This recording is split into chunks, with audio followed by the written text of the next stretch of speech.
है, ठीक है।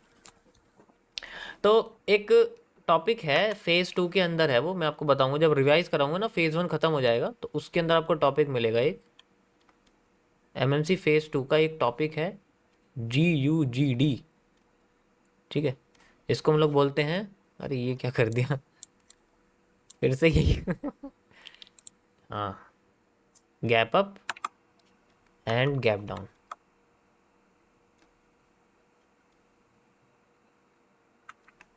ठीक है। अब होता क्या है कि ज़्यादातर ये आपका जो होता है ना, ये उन मार्केट्स में होता है जो डेली बंद होती हैं, डेली ओपन होती हैं, डेली बंद होती हैं, डेली ओपन होती हैं, ठीक है।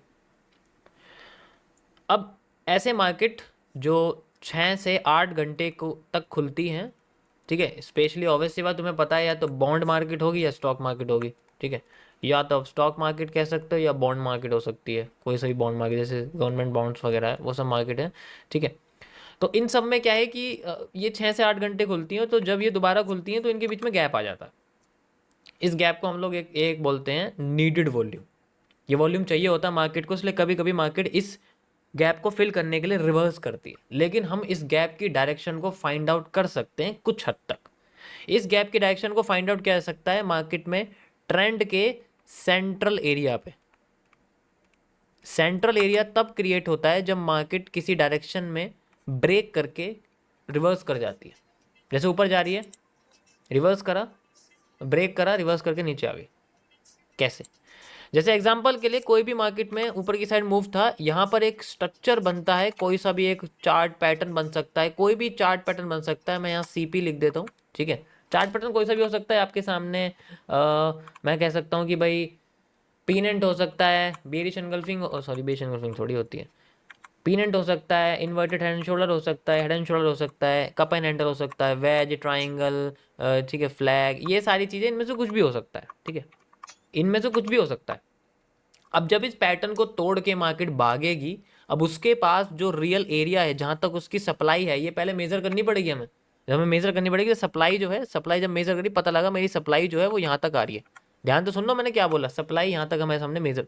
अब जब तक ये मार्केट नीचे गिरती रहेगी तब तक इसके अंदर मैक्सिमम गैप डाउन ही मिलेंगे, गैप अप नहीं मिल सकता। मैक्सिमम गैप डाउन मिलेंगे, 1 या 2 गैप अप हो सकता है, लेकिन मैक्सिमम नंबर में गैप डाउन ही मिलेंगे। जैसे 4 गैप डाउन है, 1 गैप अप है, 5 गैप डाउन है, 2 गैप अप है, 8 गैप डाउन है, 3 गैप अप है। इस तरीके से होता है, मैक्सिमम टाइम में गैप डाउन ही देखने को मिले। इसी तरीके से, ठीक है, इसी तरीके से हमें जब मार्केट ऊपर की साइड जाती हुई दिखेगी तो हमें गैप डाउन दिखेंगे मैक्सिमम टाइम। और ये ज़्यादातर हमारे पास उन स्ट्रक्चर्स में मिलता है जिनका स्पेशली टाइम फ्रेम 30 मिनट से लेके 1 आवर के बीच में होता है। मतलब 1 आवर ये एक टाइम फ्रेम है, क्योंकि फिर मार्केट अच्छी दिखती नहीं है, क्योंकि ऑब्वियसली बात है 6 घंटे की मार्केट है, तो कम से कम यहाँ 12 कैंडल हमें मिलनी चाहिए एक मार्केट के पीरियड के बीच में। उसके बाद गैप, फिर मार्केट, फिर गैप, फिर मार्केट, फिर गैप, इस तरीके से होता है।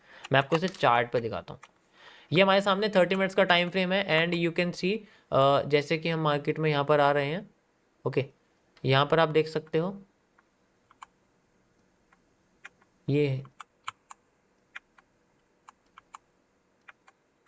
ये स्ट्रक्चर तोड़ा है, तोड़ दिया, ये देखो यहाँ से तोड़ दिया इसको। ये क्या है, ये एक डब्ल्यू बना हुआ है, या फिर आप इसको एक ट्राइंगल भी कह सकते हो। आप इसको ऐसे ट्राइंगल भी कह सकते हो इस तरीके से, ठीक है। ऐसे इसको एक ट्राइंगल भी कह सकते हो, you can see like this, ठीक है। ऐसे करके एक ट्राइंगल भी है, ये बड़ा सा आप इसे कह सकते हो इस तरीके से, या डब्ल्यू, जो भी चाहे। यहाँ से टूटा, and then we have the first gap up, second gap up, ये आप देख सकते हो, थर्ड गैप अप, ठीक है। उसके बाद जब मार्केट ऊपर चली गई, जब इसको ब्रेक कर दिया, gap down, single gap up, and then gap down. ये तो चलो तुम्हारे सामने ट्रेंड नहीं है, कोई ट्रेंड दिखाता हूँ मैं अच्छा सा, उसमें समझ में आएगा। तुम अच्छे से ट्रेंड दिखाता हूँ मैं। हाँ भैया देखो, ये स्ट्रक्चर टूट चुका है। यहाँ पर आप देखोगे ये यहाँ से ऐसा स्ट्रक्चर टूटा है, मार्केट डाउन ट्रेंड में आ गई। सप्लाई पहले मेजर करते हैं कहाँ तक बैठती है, ठीक है। पहले सप्लाई मेजर करनी पड़ेगी, उसके बाद ही पता लगेगा।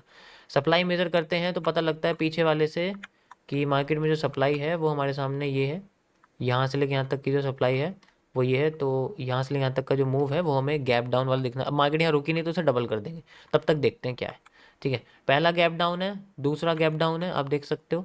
ठीक है, तीसरा देखो फिर से गैप डाउन है यहाँ पर छोटा सा। यहाँ पहला गैप अप है, जैसे यहाँ डिमांड खत्म हो, सप्लाई खत्म होगी तो फिर यहाँ गैप अप आना शुरू हुआ, एंड देन फिर गैप अप इस तरीके से। तो माइनर माइनर चीजें से यहाँ पर पता है हमें सप्लाई खत्म हो गई हमारी, देन वी हैव मूव।